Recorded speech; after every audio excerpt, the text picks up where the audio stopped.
హరే కృష్ణ. ఈరోజు మనం భగవద్గీత మొదటి అధ్యాయం 20 శ్లోకం గురించి తెలుసుకుందాం. అత వ్యవస్థితాన్ దృష్ట్వా ధార్తరాష్ట్రాన్ కపిధ్వజః ప్రవృత్తే శాస్త్ర సంపాతే ధనురుద్యమ్య పాండవ. తెలుగు అనువాదం: కపిధ్వజుడైన అర్జునుడు యుద్ధానికి సిద్ధంగా నిలబడి ఉన్న ధృతరాష్ట్రుని కుమారులను చూసి గాంధీవ ధనస్సును పట్టుకొని ఇలా అన్నాడు. ఈ శ్లోకంలో సంజయుడు కపిధ్వజ అని సంబోధించాడు.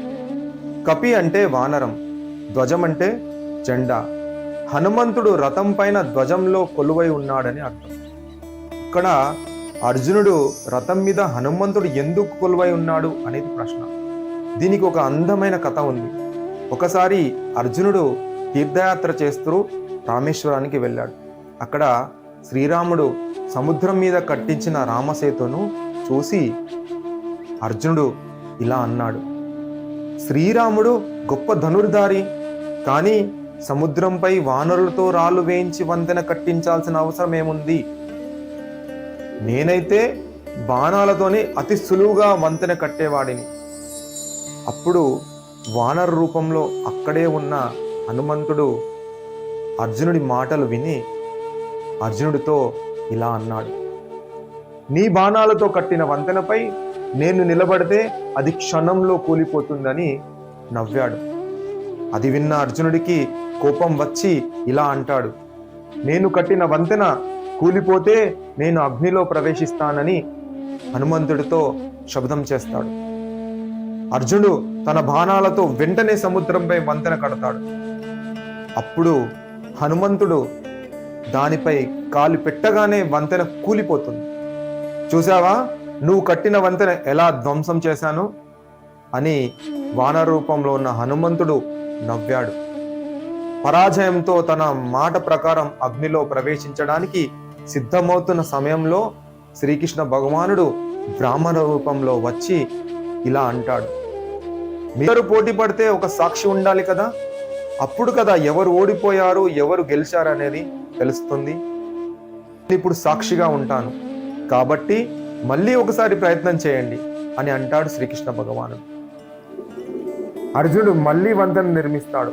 ఈసారి శ్రీకృష్ణుడు తన సుదర్శన చక్రంతో వంతెన కూలిపోకుండా రక్షణ ఇస్తాడు. అప్పుడు హనుమంతుడు ఎంత బలంగా దూకినా వంతెన విరగదు.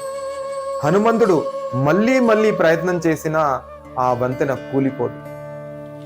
అప్పుడు హనుమంతుడికి అర్థమవుతుంది, ఇది సాధారణ విషయం కాదు, ఇది ఆ శ్రీకృష్ణ భగవానుడి యొక్క లీల. అప్పుడు బ్రాహ్మణ రూపంలో ఉన్న శ్రీకృష్ణుడు ప్రత్యక్షమై హనుమంతుడికి రాముడి రూపంలో దర్శనమిస్తాడు. హనుమంతుడికి తన ఆరాధ్య దైవం శ్రీరాముడి దర్శన భాగ్యం కలిగినందుకు సంతోషించి అర్జునుడితో ఇలా అంటాడు: అర్జున, కురుక్షేత్ర యుద్ధంలో నీ రథం పైన నేను ధ్వజంలో ఆసీనుడనై నీకు రక్షణగా ఉంటాను. నా యొక్క గర్జనతో నీ శత్రువులు భయపడి పారిపోతారని వరుడికి వరాన్ని ఇస్తాడు. అందుకే సంజయుడు అర్జునుడిని కపిధ్వజ అని సంబోధించాడు. మరియు శ్రీల ప్రభుపాదుల వారు ఈ శ్లోకం గురించి ఒక గొప్ప విషయాన్ని చెప్పారు. అర్జునుడు సాధారణ యోధుడు కాదు, అతని రథంలో శ్రీకృష్ణ భగవానుడు సారథిగా కొలువై ఉన్నాడు, మరియు రథం మీద హనుమంతుడు కొలువై ఉన్నాడు. ఎవరు భగవంతుని ఆశ్రయిస్తారో వారికి సహాయం తప్పకుండా ఉంటుంది. అర్జునుడు యుద్ధం చేయడానికి ముందు కృష్ణ భగవానుని ఆశ్రయించాడు. అందుకే కృష్ణుడు అతనికి గీతా ఉపదేశం చేశాడు. యుద్ధంలో విజయాన్ని సాధించాడు అర్జునుడు.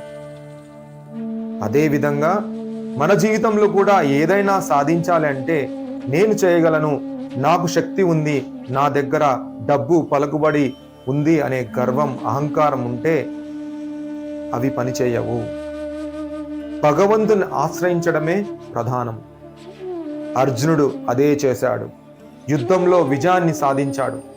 మనము అర్జునుడిలాగా కృష్ణ భగవానుని ఆశ్రయిస్తే మన జీవితం అనే రథానికి కూడా భగవంతుడి రక్షణ తప్పకుండా ఉంటుంది.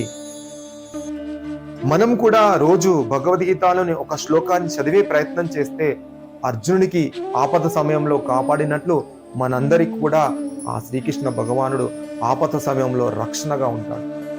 విజయాన్ని అందిస్తాడు. హరే కృష్ణ. మీకు ఈ వీడియో నచ్చినట్లయితే లైక్ చేయండి, షేర్ చేయండి మరియు మా ఛానల్ని సబ్స్క్రైబ్ చేయండి. భగవద్గీతలోని మరొక శ్లోకంతో మళ్ళీ కలుసుకుందాం.